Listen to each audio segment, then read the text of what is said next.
राधे राधे सभी को कान्हा जी चैनल में आपका स्वागत है। कैसे हो आप सब? ठीक होंगे, स्वस्थ होंगे, मस्त होंगे।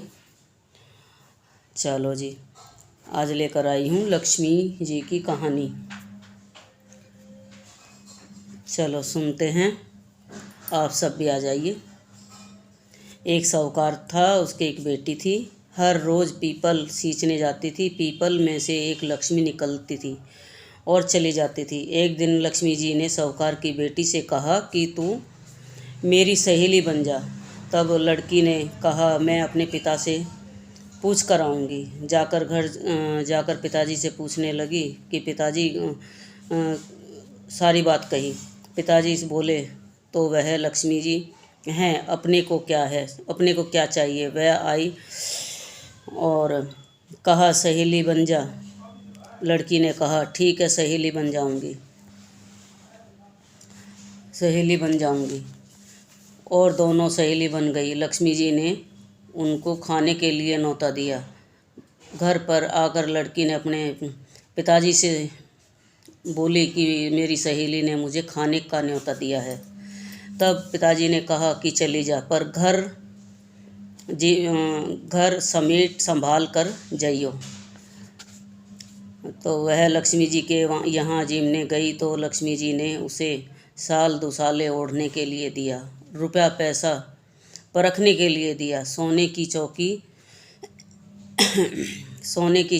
सोने की थाली में 36 प्रकार का भोजन कर दिया। जिम कर वह जाने लगी तो लक्ष्मी जी ने उसका पल्ला पकड़ लिया और कहा कि मैं भी तेरे घर जिमने आऊँगी। तो उसने कहा आ जाइयो। जाकर घर चुपचाप बैठ गई। पिताजी ने पूछा कि बेटी, सहेली के घर जिम तो आई, अब उदास क्यों बैठी है? तो उसने कहा, पिताजी मेरे घर मेरे को लक्ष्मी जी ने इतना दिया, अनेक प्रकार का भोजन कराए, परंतु मैं कैसे जिमाऊंगी? अपने घर में तो कुछ भी नहीं है। फिर पिताजी बोले कि जैसा होगा जिमा देंगे, परंतु तू गोबर और मिट्टी से चौका देकर सफाई कर ले। 4 मुख वाला दिया जलाकर लक्ष्मी जी का नाम लेकर रसोई में बैठ जाइयो। लड़की सफाई करके लड्डू लेकर बैठ गई। उसी समय एक रानी नहा रही थी। उसका नौलखा हार चील उठाकर ले आई और उसका लड्डू ले गई और वह नौलखा हार डाल गई। बाद में वह हार को तोड़कर बाजार में गई और आसन और सामान लाने लगी। तो सुनार ने पूछा कि यह बाजार में कि तुझे क्या चाहिए? तब उसने कहा कि सोने की चौकी, सोने का थाल, शाल दुसाले दे दे, मोहर दे और सारी सामग्री दे। 36 प्रकार का भोजन हो जाए इतना सामान दे। सारी चीज़ें लाकर बहुत तैयारी करी और रसोई बनाई। तब गणेश जी से बोली कि लक्ष्मी जी को बुला लाओ। तो आगे आगे गणेश जी और पीछे पीछे लक्ष्मी जी आई। फिर उसने चौकी डाल दी और कहा, सहेली चौकी पर बैठ जा।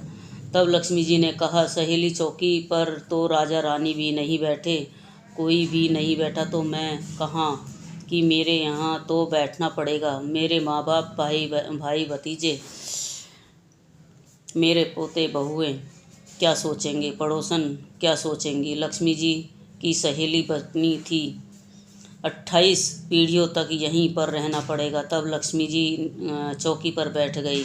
तब उसने बहुत खातिर की। जैसे लक्ष्मी जी ने की थी वैसे ही उसने करी। लक्ष्मी जी उस पर खुश हुई और घर में खूब रुपया धन लक्ष्मी हो गई। साहूकार की बेटी ने कहा कि मैं अभी आ रही हूँ, आप यहीं बैठना। वह चली गई। लक्ष्मी जी वहीं बैठी रही, कहीं नहीं गई। तो उसको बहुत धन दौलत दिया। हे लक्ष्मी माता, जैसा तुमने साहूकार की बेटी को दिया वैसा सबको देना। कहते सुनते हुंकारा भरते अपने सारे परिवार को दिए पीहर में देना, ससुराल में देना, बेटे पोते को देना। हे लक्ष्मी माता, सबका दुख दूर करना, दरिद्रता दूर करना और सबकी मनोकामना पूरी करना, सबकी मनोकामना पूरी करना। बोलो लक्ष्मी माता की जय।